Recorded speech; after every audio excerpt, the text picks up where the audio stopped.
तुम्हें एक काम करना है, जो उनको अनसॉल्व्ड के पेपर्स अरेंज हो जाए, सबसे पहली चीज हमें ये करनी है, अनसॉल्व्ड या सॉल्व जो भी ले लो 10 ईयर्स,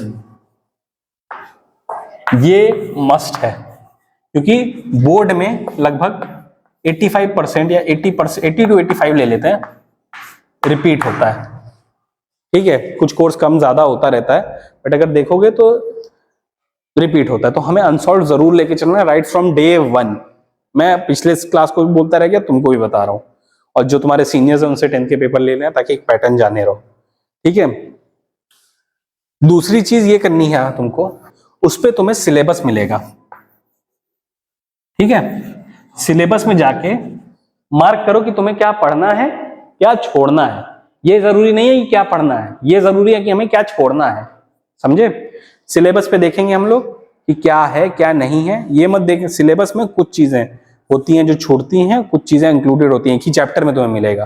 तो टॉपर की यही निशानी होती है कि उसे ये पता होता है कि उसे क्या नहीं पढ़ना है, पर ये मतलब नहीं कि जो कोर्स में है उसको भी ना पढ़ो। ठीक है, उसको जरूर पढ़ना है, और 10 जगह से नहीं पढ़ना है। कह रहे हम यहां से भी ये पढ़ लेते हैं, इस किताब से भी।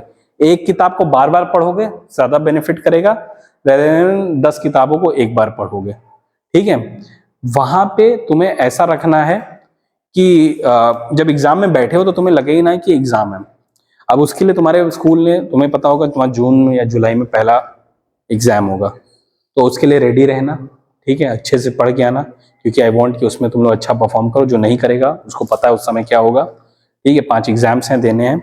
हमारा कोर्स, हम लोग का कोशिश रहेगी अक्टूबर से लेके नवंबर में खत्म हो जाए। उसके बाद revision revision revision revision revision revision revision, और रिवीजन इज द की। बार बार चीजें करो, बार बार चीजें पढ़ो, बार बार चीजें पढ़ो, बार बार चीजें पढ़ो, क्यों याद हो जाए। कुछ सब्जेक्ट्स के बारे में देखते हैं कि हमें क्या करना है, कि कैसे पढ़ना है।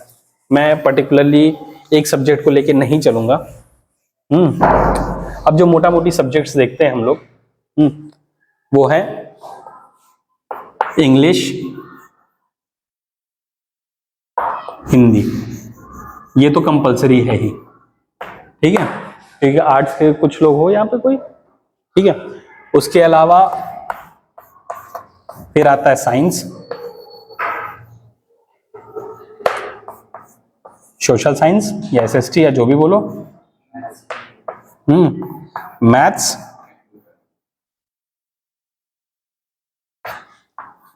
आर्ट्स, और जो सिर्फ तुम्हारे स्कूल में सबसे बढ़िया है, कंप्यूटर। ठीक है, आप समझो मेरी बात। हमें ये पहले तो समझना है कि हम 90% वाले ब्लॉक में आएंगे कैसे। ठीक है, इनमें से एक भी सब्जेक्ट में, जैसे तुम लोग का, कुछ लोगों का अलग कॉम्बिनेशन होगा, एक भी सब्जेक्ट में 90 से नीचे जाएगा तो हम 90% में नहीं रहेंगे। तो या तो हम दो चीज कर सकते हैं कि जैसे कुछ लोग अपनी कमजोरियां भी जानो, कुछ लोग साइंस में कमजोर होंगे, कुछ लोग मैथ्स में कमजोर होंगे, कुछ लोग साइंस में भी किसी पार्ट में कमजोर होंगे। तो हमें ये करना है कि हमारा स्ट्रांग क्या है, हमें उसे भी स्ट्रांग बनाना है। कमजोर पे तो हमें फोकस ज्यादा करना ही है, पर स्ट्रांग को भी साथ में लेके चलना है। फॉर एग्जाम्पल, जो इंग्लिश का ट्रेंड है तुम्हारे स्कूल का, हमेशा 10 से 12 बच्चे, तो अगर 20 बच्चे हैं तो 12 बच्चे, यानी 60% लोग 95 एंड अबव लाते हैं। ये आज से नहीं, 10 साल से हो रहा है, मतलब डॉक्टर फिलहाल में, कि तुम लोग 95। तो अगर 5 नंबर तुम यहां बढ़ा लेते हो, तो तुम अगर साइंस में 85 भी लाते हो तो वो कवर अप हो रहा है। बट इससे सिर्फ तुम 90% में पहुंच रहे हो, टॉपर नहीं पहुंच रहे हो, जो तुम लोग प्रोड्यूस करना चाहते हो रैंक 1 के लिए, जो तुम्हें करना है वो नहीं। तो कोशिश यही रहे कि सब में, मेरे हिसाब से, चलो ये सब्जेक्ट्स ऐसे हैं जिसमें तुम 98 ला सकते हो, हिंदी में भी 99 का रिकॉर्ड है, 99 ला सकते हो।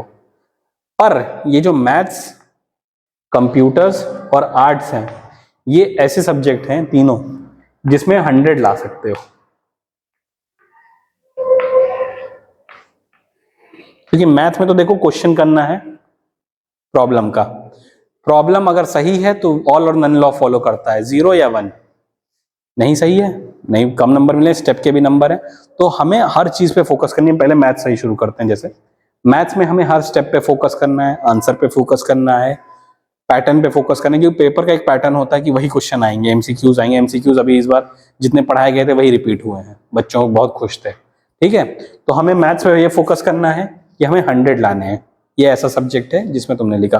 कंप्यूटर्स में तुम्हें कोडिंग इतनी अच्छी कराई जाती है कि अगर तुम लोग चाहो तो 100 में 100 ला सकते हो, थ्योरी मिला के। कंप्यूटर ऐसा सब्जेक्ट है कि 100 में 100, जब अनुष्का 98 ला सकती है यूपी बोर्ड में सबसे ज्यादा, तो तुम लोग तो 100 उसका रिकॉर्ड तोड़ो। उसने यूपी बोर्ड का रिकॉर्ड तोड़ा, 96 से 98 पे गई, तो तुम लोग 100 ला सकते हो। आर्ट्स ला सकते हो, आर्ट्स भी बहुत स्कोरिंग है। फिर आता है सोशल स्टडीज या सोशल साइंस।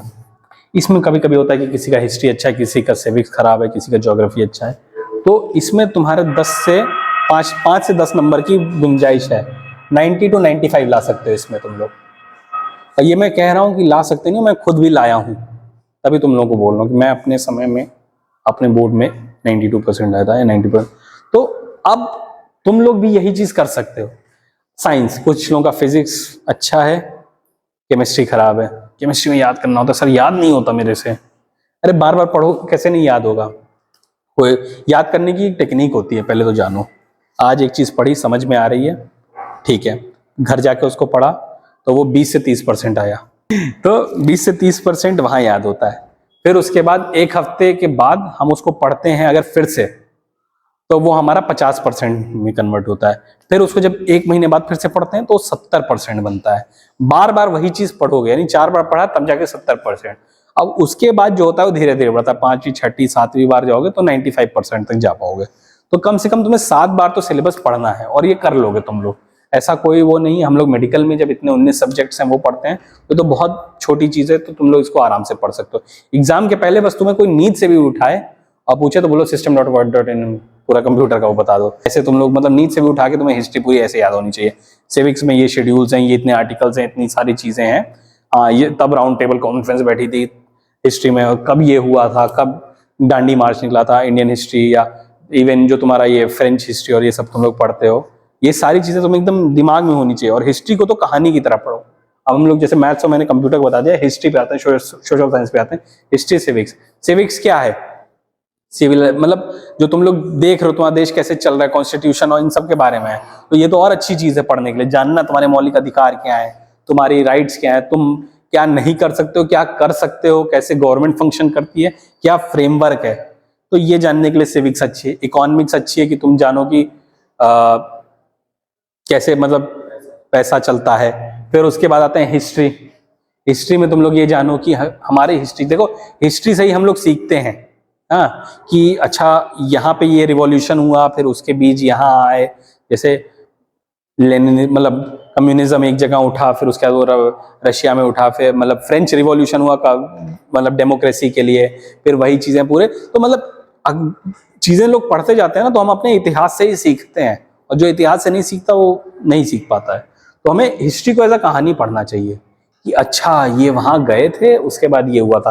सपोज करो पढ़ रहे हो राउंड टेबल कॉन्फ्रेंस पढ़ रहे हो, या समझ लो सपोज करो फ्रेंच रेवोल्यूशन पढ़ रहे हो, तो ऐसे कहानी बनाओ उसकी दिमाग में कि अच्छा ये होता है, अच्छा अच्छा यहाँ पे इन्होंने ऐसे रिवॉल्यूशन किया है, लुई 15 को ऐसे हटाया गया, लुई 15 मारे गए थे, ऐसे टाइप्स में, मतलब ऐसे अपने अपनी भाषा में बनाओ चीजें। तो फिर आते हैं हिंदी। हिंदी ऐसा सब्जेक्ट है जो यूपी बोर्ड में थोड़ा टफ है, बट इसमें भी हमेशा 90s ही आते हैं तुम्हारे स्कूल के बच्चों के, हमेशा। बहुत ही कम हुआ है कि डॉक्टर फिलहाल में 90 से नीचे कोई हिंदी में लाया हो। चाहे जितना वो एक लड़का था अभिषेक कुमार, हिंदी में हमेशा परेशान रहता था, हिंदी में 96 लाया था वो पिछली बार।